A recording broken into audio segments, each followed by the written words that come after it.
Hello, everyone, and welcome to the Brand Your Practice podcast, where you get to learn about marketing, growing, and managing your private practice. Here's the problem that a lot of group practice owners have. How do practice owners expedite learning and connection at scale? How can they lead a group of clinicians and clinical directors and practice managers where they can have a healthy culture of learning and connecting?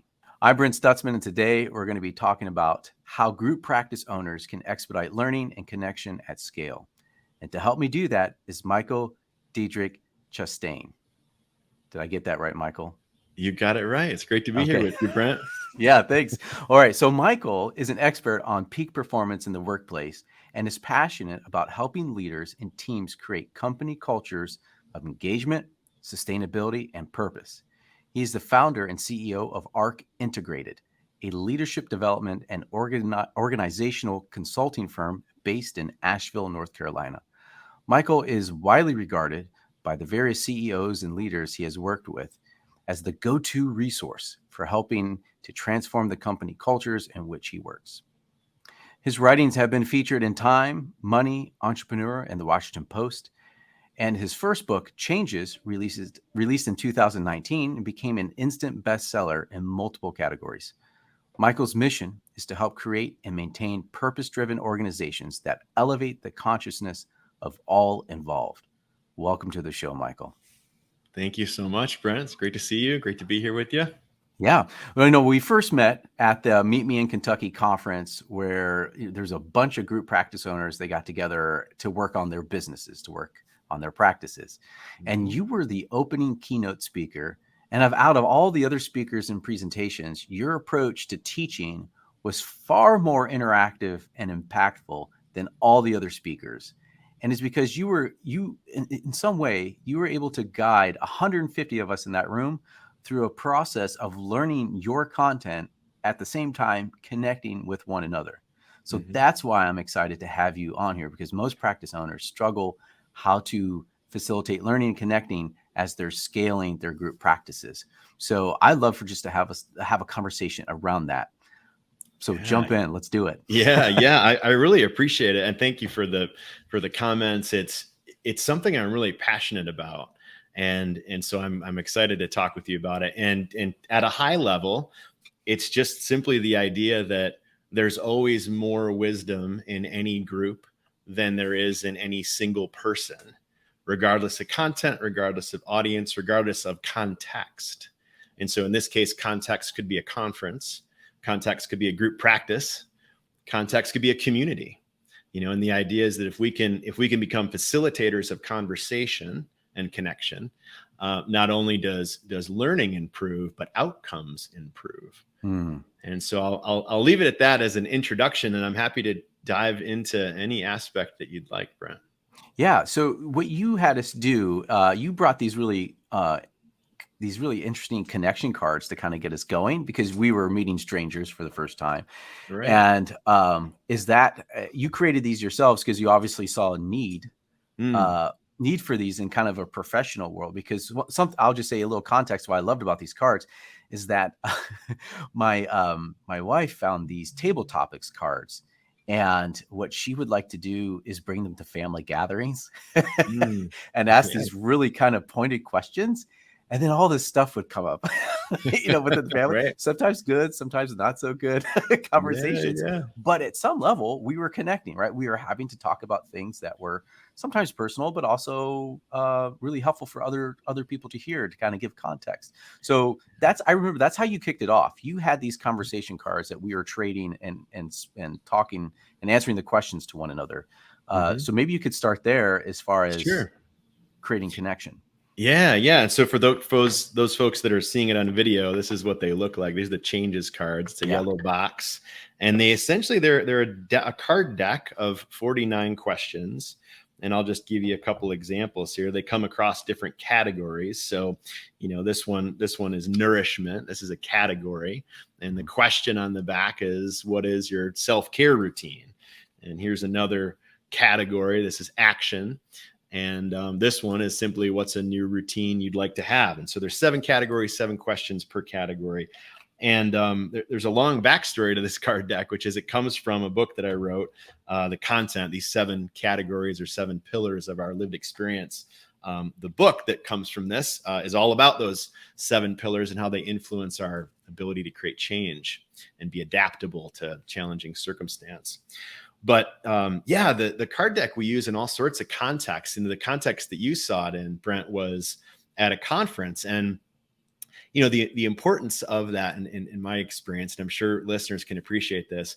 Often when we go to conferences, we go for a lot of the same reasons, right? We go to learn, and we go to connect, and we go to create community. And the connection is often not facilitated. And the risk of not facilitating it is that, we're left to our own devices. And so you end up, not to put pressure on any of us, right? But we kind of lean into the questions we're used to, right? We lean into things like, how are you? Where are you from? How's the weather? What do you do? And those are fine, but they don't really create connectivity, right? And so what we ideally want from a conference is we want to feel a deep connection to another human, so that leads to something else, right? And maybe it leads to a business opportunity. Maybe it leads to a collaboration. Maybe it leads to a friendship. Maybe it leads to, sharing ideas and resources with one another. But all of that, comes from first having a significant connection with one another. And so that was the kind of purpose in this context, was let's use these cards in a conference setting to have a deeper connection, so that we can get all those benefits that we come to the conference for. That's just one application. We use these cards in team settings to help teams connect more deeply with each other, to help resolve conflict. There's ways in which we can use the questions to actually solve problems, which is kind of interesting. And wide variety of applications. But I'll pause there and see if that brings up any questions. Yeah. So I'm thinking of the group practice owner who is sitting down at the table with maybe 3, 4, or even 10 or 15 clinicians, whatever. Or it could be a practice, or it could be a clinical director, and they have a team of supervisees. That this is just like a quick way to kind of do a check-in. And it also creates a little bit of vulnerability too, right? So for the supervisor and the supervisee, and trying to create like a safe place and trust and that type of thing. So I imagine that's like a great way to like just kick things off, right? It's like a good meeting.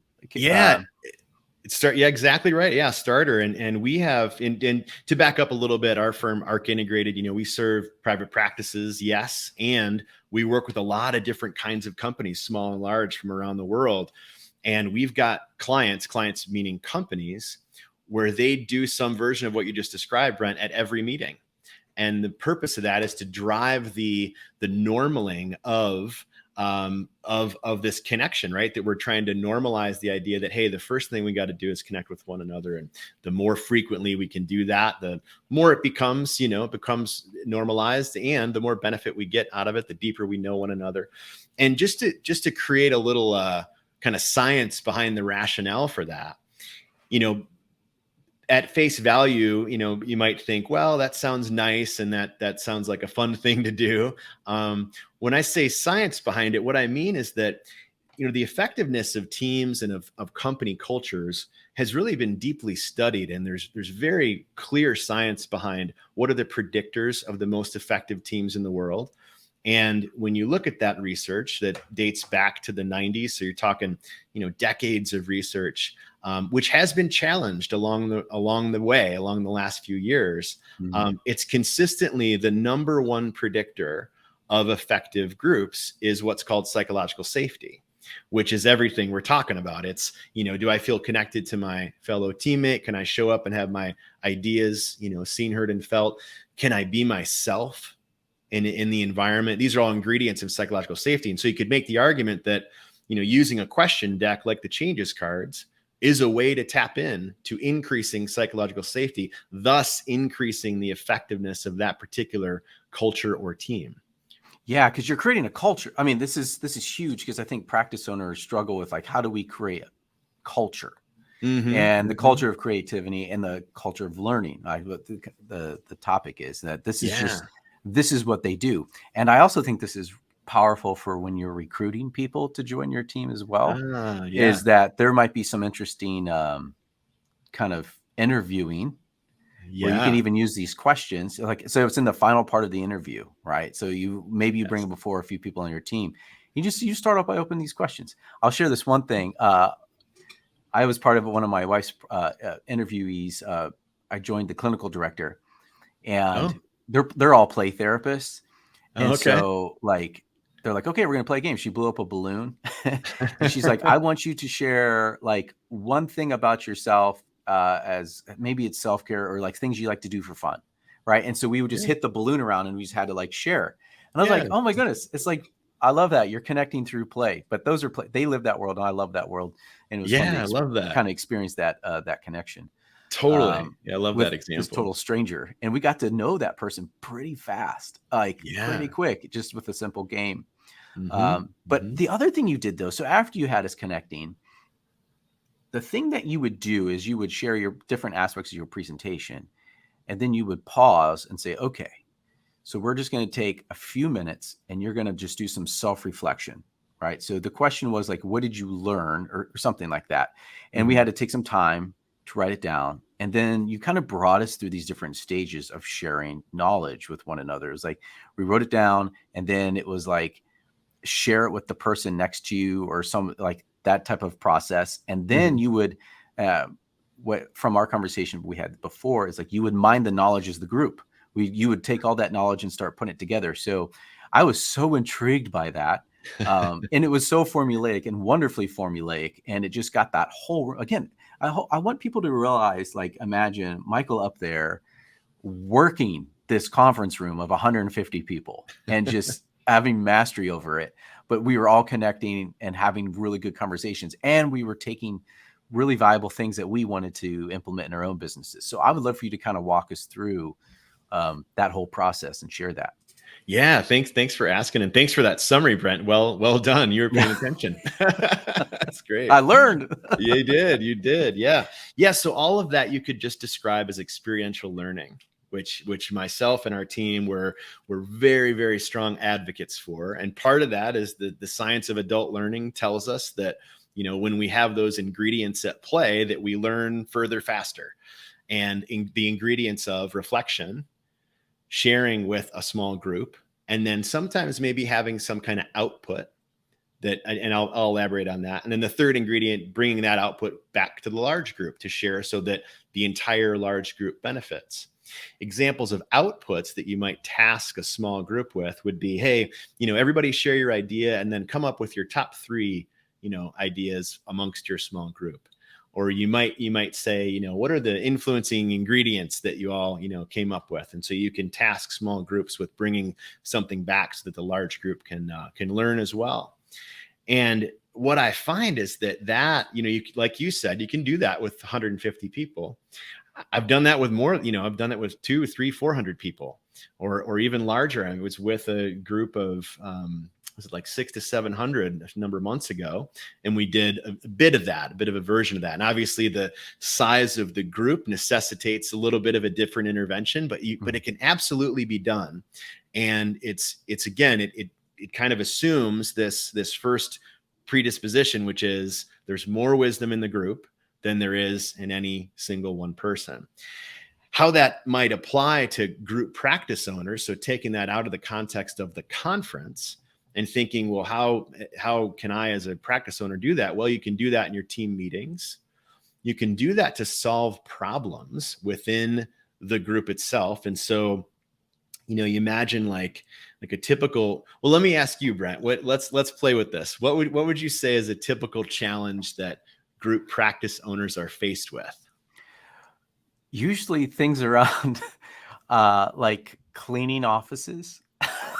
Like Cleaning just offices. like, Yeah. oh, it's like the Yeah. real mundane things, like things Yeah. around policy, like not just offices. Let's say keeping the kitchen clean. But like, what do we do with Yeah. our dishes? Yeah. I love it. This is a great example. This is a great example. So yeah, keeping things tidy. Mhm. And so here's an activity that you could do using this same framework of experiential learning, right? In the next group practice meeting, say you want to figure out how to make things tidy. The first step is you ask the group, everybody gets out a pen and paper, and you say, hey, if you were to imagine that this practice is a 5-star hotel, what are the ingredients of that 5-star customer experience? Paint the picture. What are all of those things? What is inclusive of a 5-star customer experience? And so you're creating a little bit of an imagination, and you're creating a kind of an opportunity for them to just think and kind of go wild. So they do that on their own. They reflect. Then you put them into groups of 3 and you say, okay, share your ideas and then come up with your top 5 suggestions for creating a 5-star experience. And then you bring them back to the large group. In this case, the large group, maybe it's 15. Each small group shares, hey, here's our top 5 ideas to create a 5-star experience here. And what will inevitably come out of that are ways in which they can not just keep the place tidy, but make it like exponentially better. Which is, I'm throwing a little bit of an additional ingredient in here, Brent, as it relates to learning, which is when groups are wanting to solve problems, we often default to the problem itself, which is a mistake, in my opinion. And I say it's a mistake because if we hone into the problem, it's almost like all that we're getting to is neutral, meaning like, well, we solved the problem and that's great, but that gets us back to like a baseline. But if we instead think, what would excellence be like in any particular condition? In this case, we're talking about tidying an office or tidying a space. Okay, great. Let's not figure out how to make it just tidy.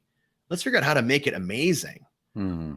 And just that shift in perception unlocks creative thinking in a way that honing into the problem itself limits. And so I'll pause there again and just see if that resonates, if that brings up questions. Yeah, that's a really good example, because I know there's a conversation like, are you ready to be a CEO? And one of the things like, are you ready to create policies around what kind of food you can have in the refrigerator, or what or kitchen, tidiness, those are like, you're ready to do all these things. And so, but I know that's like one thing practice owners, as they're growing and they have office space, they don't even think about. They're like, oh, well, this is a problem. I'm just going to tell people how to do it. But allowing the creativity of the group to think and to unlock some of those creative ideas. That's a really great example. Yeah.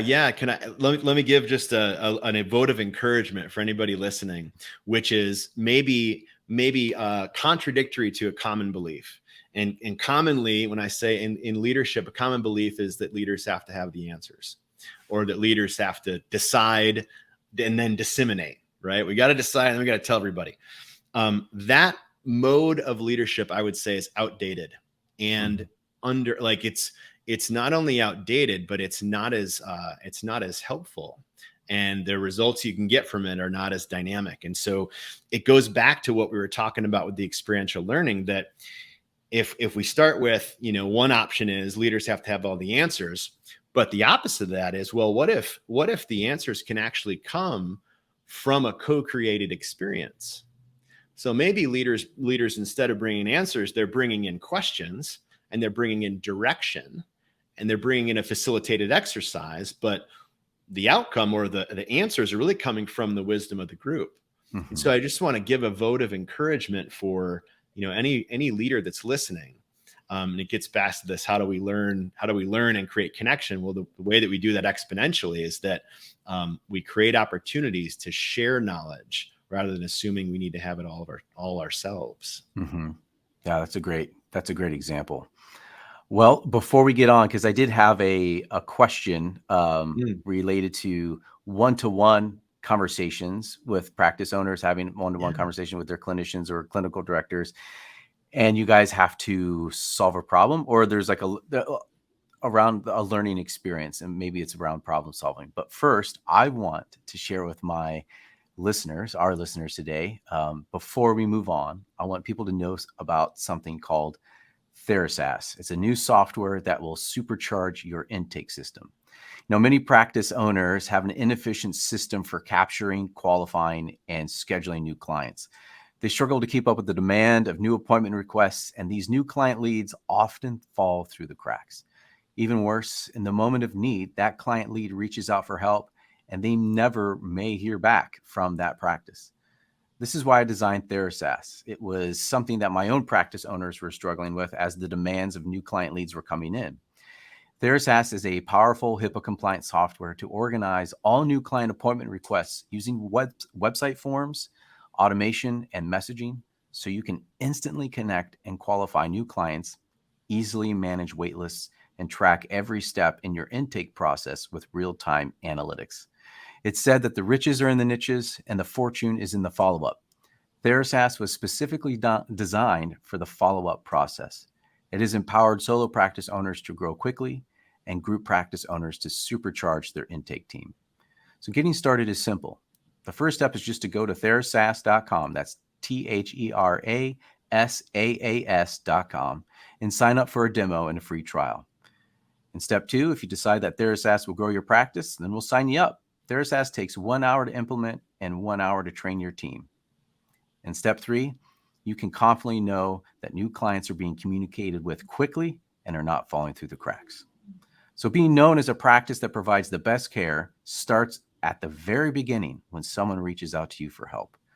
You've worked too hard to build your practice to have new client leads go unanswered or fall through the cracks. Level up your intake process with TheraSAS to capture, qualify, and schedule new clients. To see if TheraSAS is a good fit for you, just go to therasas.com, THERASAAS.com, and schedule a demo call today. All right. One thing that I learned from you was to ask really these kind of 3 questions because I was really curious about it. One was because I was thinking in the context of practice owners having to have conversations with people on their team, and even people on my own team.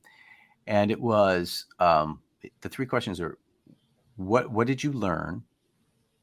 What would we do different? And there was a third one that I'm trying to remember, but it was I know like, where you're going. Yeah, you know where I'm going with this. Yeah, I do. Yeah. So I would love for you to kind of share that kind of triad of questions with our listeners. Yeah, that's great, Brent. Good. Yeah, good memory. I'm impressed. Yeah. So what you're referring to is often called an after action review. After action review. And it's the idea that, it can be implemented in all sorts of ways. You could say, at every 2-week meeting with the team, you have an after action review. Maybe every quarter, if you're having performance evaluations one-on-one, you could do it that way. So it works in all sorts of contexts. And the 3 questions are: first is, what did we do well? Okay. Second is, what did we learn? And third is, what will we do differently? And what's interesting and maybe a little obvious about that is that there are actually questions that can be repeated and create momentum over time. So imagine we're on a team, Brent, and at every team meeting, and they say we're meeting every 2 weeks, you and I know that we're going to have to go through that cycle as part of our process. What's cool about that as a you could call it a ritual, is that kind of trains us to be coming into those meetings with a success. What did we do well? Oh, I got to be prepared to share, like, what's a win, which is a great way it's a great just thing to be repeating time and time again. And it also forces me to think about, well, what did I learn in the last 2 weeks? So I'm kind of on the hook for that. And the momentum creator is, well, what are we going to do differently? So I have to be prepared to make some kind of commitment.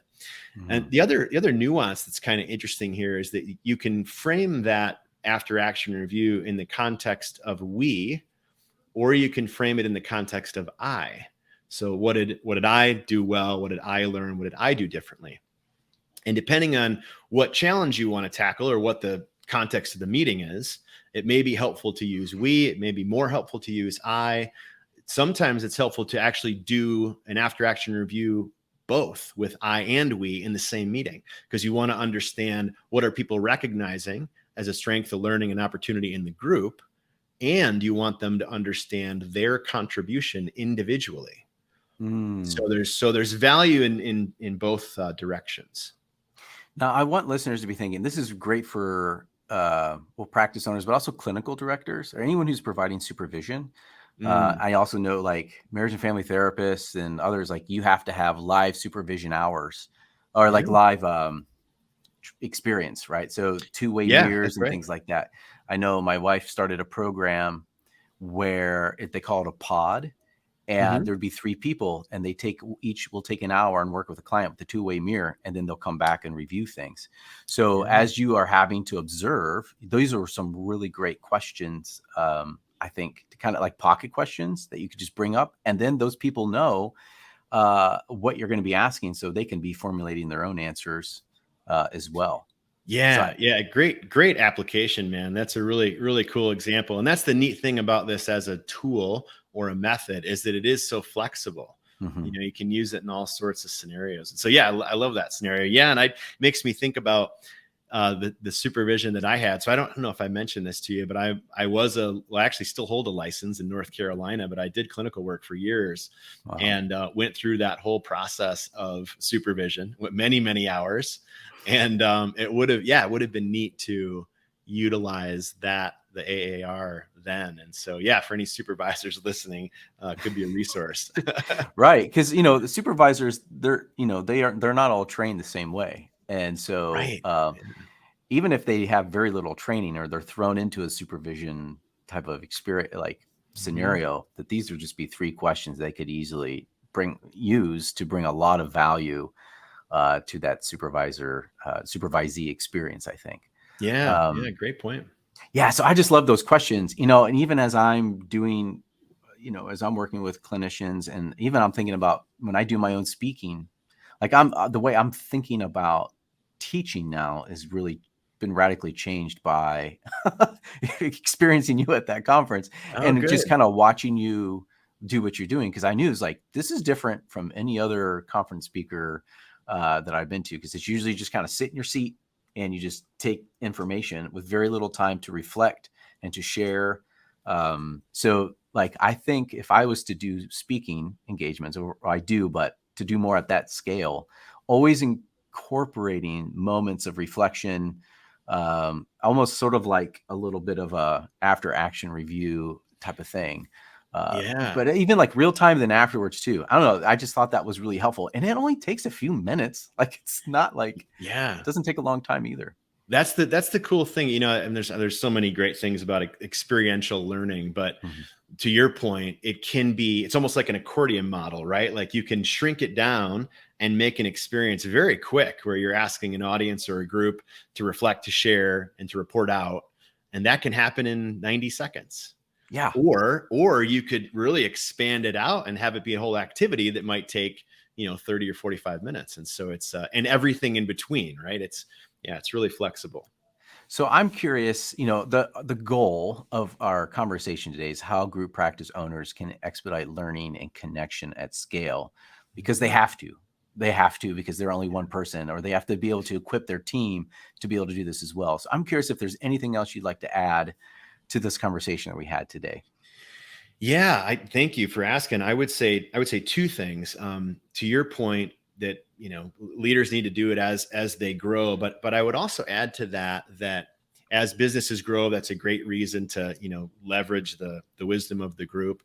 The other reason that I think that's really relevant is because things are changing so rapidly. Mhm. And there's a model that a thought leader from Google X came up with. His name is Astro Teller, and the model is about the intersection between our ability to adapt as human beings and the rate of change that we're experiencing as a species, as a society. And what this person proposes is that our ability to adapt is kind of creeping up little by little, and the rate of change is just skyrocketing. Mhm. And really his proposal is that the rate of change is far surpassed our ability to adapt. And so I bring that up because I think it also makes the case even more so for the necessity of bringing in all voices and learning how to really like leverage the wisdom in any room, whether you're a group practice owner or really anybody that is leading. This skill set, which is the second point I wanted to make, is the skill set of facilitation is the skill set of the modern leader, you could say. Mm. Right. So I think as time goes on, leaders will need to be more and more savvy with becoming facilitators of experience for this same reason. Like if we want to create engagement and learning at a rapid rate, It's going to necessitate all voices in the room. And in order to do that well, we have to understand how to facilitate learning rather than be directive. Yeah. And so Brent, I hope that's helpful. Oh, dude, it's so helpful because like, it's one thing I've learned about leadership is when leaders lead well, everybody wins. It just elevates everybody. And when leaders lead poorly, everybody suffers from it. And a lot of times, I'm sure there's research to this, but I think I heard somewhere that like one of the main reasons why people leave jobs is because of their bosses. 100%. Yeah. Yeah. There's a quote like people don't leave jobs, they leave bosses. That's right. Yeah. I think that's right. I saw it. And so the whole right. idea, because, you know, if you're working with clinicians, these are master's levels people, right? So they've done a lot of education. They have a lot to offer your team. And so being able to facilitate that expertise and their experience and being able to mine that together as a group, like leading well, but it's also going to like cut down on attrition, right? So exactly. Like why would they want to leave? There's lots of reasons why someone would leave, but it wouldn't be because you're a bad leader, or because you're not growing. You know, that's it. Especially if you want to be able to hire people who are hungry to learn and they're always perfecting their craft. You want those people on your team. And when people are that motivated to learn and perfect their craft, they want to be able to talk about it and share it and learn. So there's wins all around it for sure. Yeah, it's good, good stuff. Well, thank you so much for your time. This was a really wonderful conversation. It's the one I was hoping to have. So thank you for taking time out of your day. Where can people learn more about you and buy your books and cards and all that stuff? Yeah, so you can find our info at our website, which is arcintegrated.com.